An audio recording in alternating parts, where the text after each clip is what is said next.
এই লাড্ডুটা কার কার পছন্দ? আশা করি সবার পছন্দ। তো আজকে আমি বানাবো চুরমা লাড্ডু। চুরমা লাড্ডু অনেকে অনেক রকমভাবে বানায়, আজকে আমি বানাচ্ছি আমার নিজের মতো করে। তো তার জন্য আমি এখানে 1 কাপ ময়দা, 4 চামচ সুজি নিয়ে আর সামান্য একটু দুধ দিয়ে মেখে নিয়েছি। দুধ দিলে এর স্বাদটা কিন্তু খুব সুন্দর আসে। তো যাই হোক, এটা মেখে নিয়ে এরকমভাবে চ্যাপটা চ্যাপটা করে আমি অল্প আঁচে তেলে, ডুবো তেলে ভেজে তুলে নেব। ভাজা হয়ে গেলে এটাকে ছোট ছোট টুকরো করে আমি মিক্সারে পাউডার করে নেব।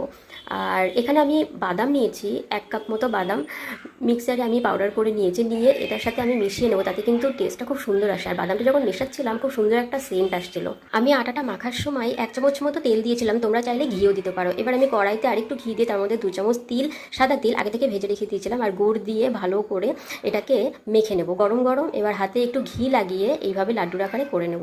তো ফাইনালি এটা কিন্তু খেতে অসাধারণ হয়েছিল। আর তোমরা কে কীভাবে এই চুরমা লাড্ডু বানাও অবশ্যই জানিও। বাদাম, তিল সব কিছু মিলে খুব সুন্দর একটা সেন্ট বেরোচ্ছিল। তো আজকের মতো এই পর্যন্ত।